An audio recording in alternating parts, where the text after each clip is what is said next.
Hi, this is Emily Freitag, and I'm so pleased to be joined today by Yolanda Watson Spiva, who is president of Complete College America. Welcome to Rethinking Intervention. Thank you for having me. As we start all of these, would love to begin with a story from your own journey as a learner and what that has taught you about learning. Sure. Well, I think about, I believe it was my fourth grade year, and actually we had a long-term sub that year. I remember that, I didn't know what that was called back then, but I now know that she was a long-term sub. And, but she was so warm and kind, and we had a reading contest. And we had to, every book that we read, we'd write the book name and author on a little train, a little cutout of a train, and she would string them along the classroom. And the winner of this reading contest would get to have pizza with the teacher. And so I won this reading contest, and this was my first time actually outside of school going somewhere with a teacher and having a conversation with this adult who, and ironically, my mom was a teacher, but this was a person who, you know, one, took an interest in me, validated my, you know, my love for reading, and also acknowledged it with this prize, right, which was the pizza. But the real prize was this engagement with this teacher who, to me, I just felt like it was the validation. And I really believe that sometimes students, whether they're confident or not, and I was a confident learner, but I do think it sort of validated why reading was important, and that I was on the right path, and that there was something good about my connection to reading. But I think also, though, when I think about the fact that this was a long-term sub, right? I think we have this perception of substitute teachers just sort of stepping in and stepping out, and even long-term subs. But I think it also showed her commitment. She treated this classroom as if it was her actual classroom, and she made it her own. So I really, when I think back to my elementary years, I think about that with fondness. That's a great story. We're so glad to have you on this series because I think we have so much to learn from higher education as we in K-12 education think about what to do to support students, particularly students with unfinished learning. And so would love to hear from your breadth of experience. What do you think works, and what have you seen works in the job of advancing student learning with attention to students with unfinished learning? Yeah, so personally and professionally, I really strongly advocate for what we call co-requisite education. And essentially what we're trying to do is to make sure that students who have unfinished learning, when they get to the college campus, they actually start as a college student. So no more of the prerequisites that don't have any credit that can be added to the student's pathway. We're talking about students who have courses that don't bear college credit. They're paying for them, so they're losing resources that could be used to advance their learning toward the degree, but also they don't feel like they are a college student. And sometimes that we look at that first year as being the real momentum year, where they pick up steam and they really feel confident as learners at the higher educational level. When they've got 2 to 3 courses in their first semester, or even sometimes the second semester, if they have to repeat a remedial education course, they do not feel connected to the college experience, and they're more likely to stop out. So what co-requisite education does is basically to add either, sometimes, you know, they come in different incarnations, but a laboratory course that could help to supplement the education, but all of the courses are still for college credit, and there are supplements either through tutoring or labs or other ways to make sure students get what they need. I think the shift from, and you talked about learning from higher ed, I also think higher ed can also learn from K through 12. We have a symbiotic relationship as far as I'm concerned. And the way I think about this is that, you know, we spent too much time pointing fingers and placing blame on where things didn't happen. And I think now the shift to looking at our own organizations and institutions, so the structure of higher ed, the structure of K through 12, and where we may have missed the mark because we were too focused on what we call student deficits, as opposed to where our system has broken down and not served these students well. And I think those levels of interrogation of the systems will help us be better serve these students. And so what Corequisite education does is say, you know what, we're not serving students well by putting them into remedial education. And we have data that bears that out, right? So how do we now shift a structure and a system that's sort of embedded? It's sort of, part of the higher education fabric. How do we shift that to now being more student-centric? And when you do that, all types of new opportunities open up, not just for the institution, but also for the student. And if the focus remains on the student at all times, in terms of what their experience is and them getting to a completion of a degree, you can't lose when you have that as your focus. And tell us a little bit more about the journey to discovering the Corequisite concept, and if you can, any additional data just on the kind of prerequisite problems.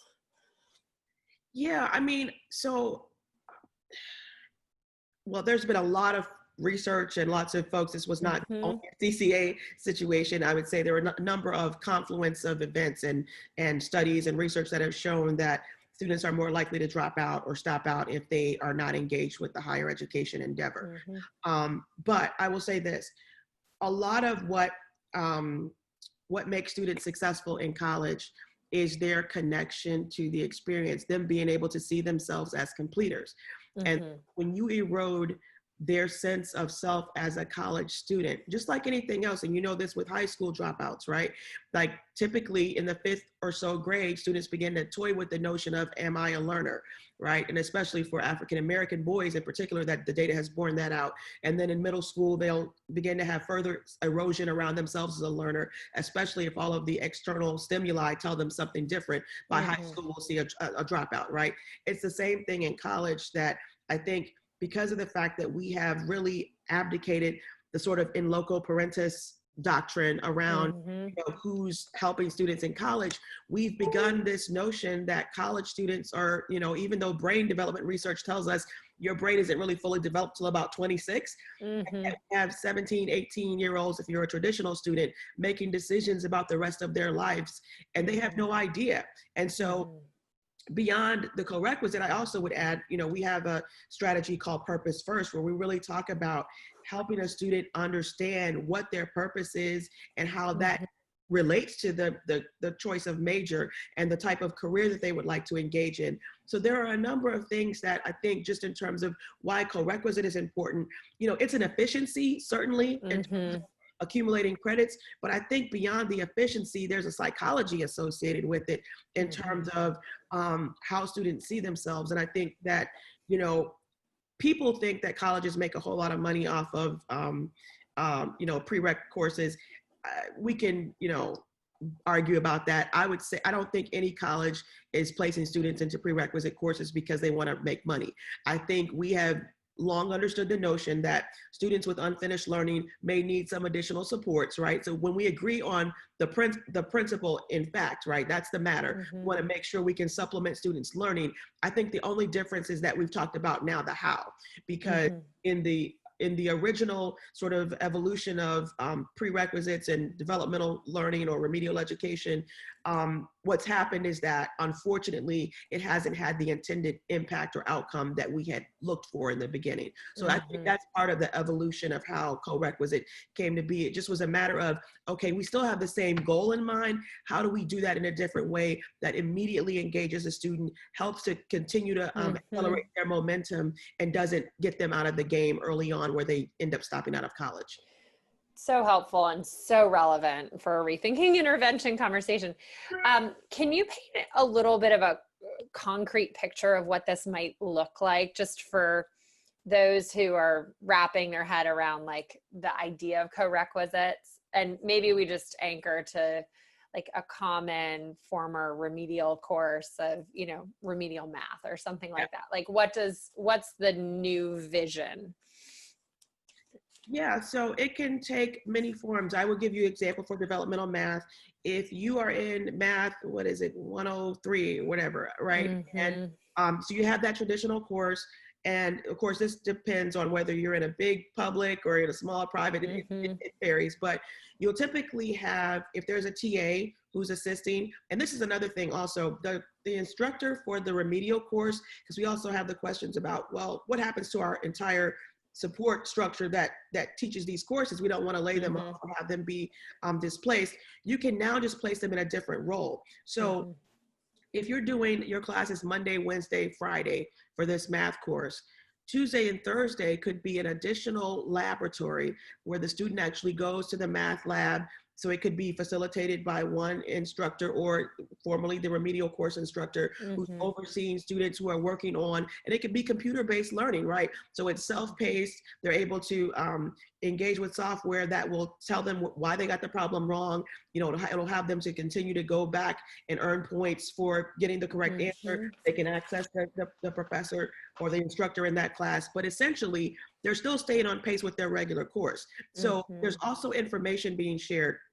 When there's an assessment or an exam that takes place, the instructor is sharing that with the lab instructor to make sure that, okay, this week, Emily needs to work on, you know, whatever the deficit area is, this is what she needs to work on in math. So it's very, in the lab, it's very personalized. It's not, so while the course is synchronous learning, the laboratory is more personalized to where your deficits are. So I think what we also are saying is that in traditional developmental education or remedial education, it's sort of a one size fits all, and you may be strong in some areas and weak in others, right? And yet you're in this developmental ed course that's basically assuming you don't have any of the strengths to take this course. What this model says is, it's more asset-based. Let's focus on where you have strengths, and in those areas where you need some support, we're going to address those in real time when we get to it in the curriculum. So this is one example, and there are many of them, but that's I hope that helps to kind of. That's really helpful. And so, are the Monday, Wednesday, Friday course is designed together with the Tuesday, Thursday lab supports? Like, are the instructors working to make sure that they're making connection points throughout? I like this example of like real time when you get to it in the curriculum. How has that structurally worked? Yeah, so there has to be conversation. I mean, the laboratory instructor and the regular course faculty have to be in complete synchronization because they have to make sure that they're aligned. And while sometimes you're also catching a student up or going back to address some other issues while you're still helping them with the issue of where they are in the actual syllabus. And so the conversations have to be robust. Typically, the faculty member already knows who's more likely to be a candidate for the lab. The same way we take assessments that help us know whether or not a student should be in dev ed. Is that placement test the same? Like, is that changing at all, or Accuplacer or I was going to say Accuplacer and Compass. A lot of institutions are still using them, but I will also say, Emily, there are some institutions that now are saying they're moving away from them. So it depends, right? And why are they saying they're moving away? Some of the feedback that I've heard is that they don't feel like it's as accurate a measure of what a student's capabilities are. And some, I think, is just a matter of, some institutions are doing away with all placement tests, even SAT. So it's just a matter of like, they feel like standardized tests have biases. So I've heard the gamut. I will say, I don't think it's about the test. I think it's more about how you utilize the information you get from the test. So I would say that if, a one-size-fits-all response isn't merited here, but I would say that, if you're taking data from the Accuplacer or the Compass and you're utilizing it to say where you think a student could maybe has some unfinished learning. And again, in this model, you don't remediate or penalize them for not having that, that ability or capacity. What you do is to say, okay, we recognize this, but we believe in you as a learner. And I think, again, going back to the psychology of this and the self-confidence building piece of this, it cannot be, you can't leave that out of the conversation. Yeah. Because it really does help. And I think then when that student who's going to the lab seems natural. It seems like you're going to a tutor or you're getting some extra help. but it seems normalized. When you're in a course that doesn't count for any credit, that doesn't seem normal to a college student. I think your point about the psychology being deeply connected is really thematically linked to a lot of the other conversations we've had, just about how powerful identity and motivation are to the preconditions for learning. And in everyone's story, right? Like your own story, like that made you feel valued in your learning, to have pizza. And college students also, you know, they talk, right? So while they're talking to their peers and they're like, oh, next semester I'm taking X, Y, Z, or I'm going to be declaring my major, and you're still in math 103, you're like, wait. So you feel some kind of way immediately. I mean, and it's not because your peers are trying to make you feel bad. They're just talking about their experience, but we're human beings. And so we compare ourselves, and especially it's young people who are at that level. But I also want to say, I know we're talking about traditional age students, but I would also say for a returning adult who's going back to college, who, if they have had some college but no degree, and they return and they experience developmental education without any credit, they are completely like, you know what, this is why I left the first time, right? And they discount themselves as learners, and they will be less likely to persist. So I think we've seen it borne out at every level, regardless of the age of the student or how much, if they have any experience on the college campus or not. And so tell us a little bit, I mean, this is working. This is having a better, more supportive impact. Is there anything more you can tell us about what you're seeing across higher ed in places that are doing this? Yeah, I'll just say this. We have a publication coming out this fall. Oh, good. We're going to be actually giving some examples of where it's working really, really well. I can tell you, though, that Tennessee, Georgia, Colorado, California, Hawaii, I mean, there are some places that have just knocked it out of the park in terms of this work. You know, we also have, one of our strategies is 15 to finish, which correlates very well. All of our strategies work together. And essentially what we are encouraging is for institutions to align their programs of study to align with the 120 credit hour requirement.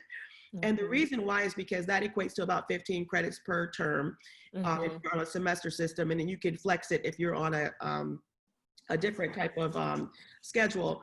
But this is the interesting part, is that going back to that momentum and students feeling engaged, you know, if a student is taking 9 credits per semester, right? And let's say you have 136 credit hour requirement for your program study, it's gonna take you forever to finish. A long time. Right? If you look at your program of study, and we've had many institutions to do this, to say, what do we really, really need? Like, what's the most important? And if we pare it down to 120 credits, so now we can fit this into 15 per term, 15 credit hours per term. Now, it could be, you could, if you're doing a fall, a winter, mini-mester, a spring, and the summer, you could take less, right? But the point is 30 hours per year, right? Over 4 years. You can finish on time. And folks say to us all the time, why does finishing on time matter? Well, it may not matter to us, because if we think students have time to tiptoe through the tulips, but they don't. The student of today needs to earn money, make a living, provide for their families, and provide for themselves. And so this is not learning for learning's sake. They need it, and they don't need to meander through the curriculum and make mistakes around choice of major and things of that nature. So we really need them to be focused on completing. And if you have this sort of a guardrail where there's an expectation that you should complete 30 hours per year, it gives them a North Star. And so this is why also Corequisite also fits into that, because if they know they need to complete 30 credit hours, and yet I'm in a developmental course that doesn't bear any credit, that doesn't correlate for them. And they're gonna ask the question and now advocate for themselves, how can I meet my 30-hour credit requirement if I'm taking courses that don't bear any credit? So that's where also, I think it empowers the student. These sorts of guardrails help to empower the student. We've given so much latitude to students that we've forgotten the fact that they do still need some direction and guardrails. And so I think ultimately, as we look at the higher ed landscape and as we continue to learn and do things differently and are not afraid to make changes, and you mentioned the education reform movement earlier, you know, I know folks are tired or fatigued with the word reform, But I do think because we're looking at systems that have been in place for hundreds of years, we kind of have to look at what a new model looks like for student success. Yeah. Well, so many thoughts are pinging on this, and you were talking about sort of Monday, Wednesday, Friday as synchronous, and then Tuesday, Thursday is asynchronous. And that means something to educators right now, because all of our distance learning, we're debating synchronous, asynchronous in this way that I actually think sets us up to do some of that rethink. I would say, especially in high school, where there's a lot of parallel to, everything that you have thought about in higher ed. Seat time, prioritization of credits, like all of that, I think is naturally coming up right now in high schools as well. Well, yeah, and we have a K through 12 partner, the National Post-Secondary Strategy Institute, who we're really having this conversation with, because they're talking about how do we push the CCA strategies down into secondary education, especially. But the reason why it's important, so many high school students are taking college courses in high school, right? Completing their AA degrees in high school. So it's extremely relevant. I agree. Anything else that we know doesn't work? I feel like we've talked about this throughout the whole conversation, but you've seen a breadth of what has been attempted. Like, are there things that were good ideas but actually didn't bear out that you think are relevant to the efficiency of our moves and supporting students in the years to come?